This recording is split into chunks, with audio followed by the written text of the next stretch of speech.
Bayangkan, korang tengah mendaki gunung pada waktu malam. Tiba-tiba, korang terdengar bunyi riuh rendah.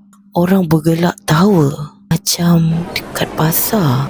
Tapi, bila korang datang dekat, rupa-rupanya pasar tu tak wujud pun dalam peta. Dan orang yang masuk dalam tu belum tentu boleh keluar. Hai, Assalamualaikum. Selamat datang ke channel Aisyah Hassan Movie Review. Cerita-cerita terbaik untuk korang.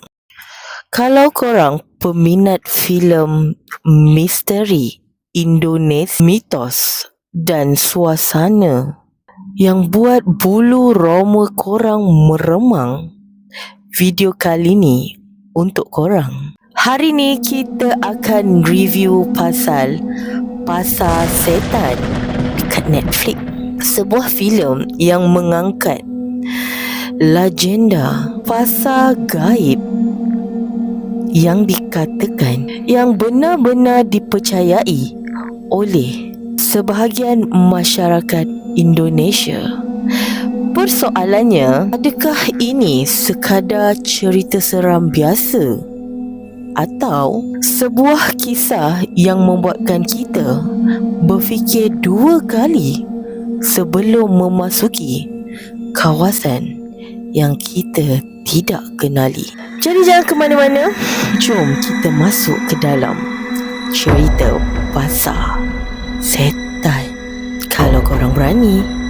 Cerita ni bermula bila ada sekumpulan pencipta kandungan paranormal sanggup mempertaruhkan nyawa demi mendapatkan tontonan dan populariti. Tapi dorang tak sedar apa yang dorang cari kali ni benar-benar wujud. Kisah bermula dengan 4 orang vlogger paranormal yang semakin kehilangan pengikut kerana dituduh menipu dan mereka-reka penampakan hantu.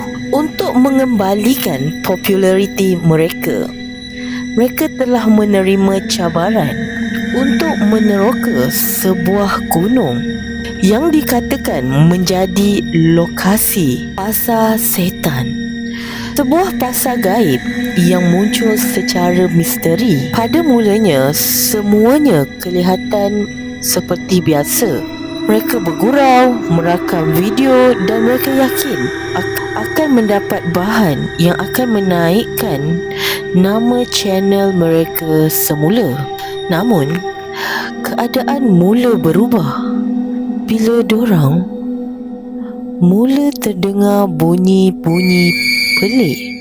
Mula nampak orang-orang yang pelik dan melihat kelibat misteri. Lebih menakutkan, mereka mula sedar yang kawasan tu seperti tak ada jalan keluar. Masa mula menjadi tak menentu, arah menjadi mengelirukan, dan satu demi satu dari mereka mula mengalami sesuatu yang pelik dan gangguan yang menyeramkan.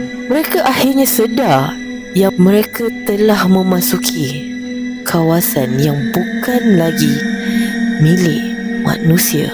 Apa yang buat filem ni menarik ialah Pasar Setan tu sendiri. Ia bukan hantu yang terus menakutkan penonton, tapi suasana misteri dan perasaan sesat yang membuatkan kita tidak selesa sepanjang filem. Babak di pasar gaib juga agak menyeramkan kerana dipenuhi dengan individu yang kelihatan seperti manusia biasa tapi bukan manusia biasa. Penonton akan sentiasa bertanya-tanya, siapa sebenarnya diorang ni? Adakah diorang dah lama terperangkap kat sini? Ataupun diorang adalah manusia yang asalnya manusia, dan adakah mereka masih berada dalam dunia manusia? Selain daripada elemen seram, filem ni juga membawa mesej tentang obsesi mengejar populariti di media sosial. Kadang-kadang untuk mengejar populariti, manusia sanggup buat apa saja demi populariti ni tanpa memikirkan risiko yang akan mereka terima. Dalam kes mereka, harga yang perlu dibayar sangat mahal. Walaupun jalan ceritanya agak perlahan pada peringkat awal, tetapi suasana seram dan misteri berjaya membuat penonton semakin ingin tahu apa sebenarnya yang berlaku dekat Pasar Setan.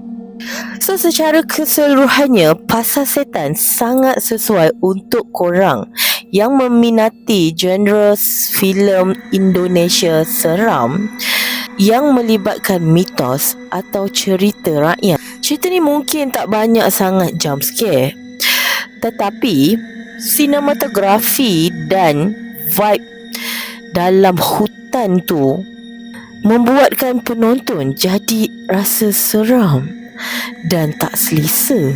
Persoalannya, kalau korang tersesat semasa pendakian gunung, tiba-tiba korang ternampak ada pasar yang meriah, adakah korang berani masuk atau korang hanya berlalu pergi? Tuliskan jawapan korang dekat komen dan jangan lupa untuk like, komen, share dan subscribe kalau korang belum subscribe. Turn on notification untuk korang sentiasa dapat update filem-filem menarik yang jumpa lagi dalam video seterusnya. Dan ingat, jangan lupa, tak semua tempat yang kelihatan biasa itu benar-benar milik manusia.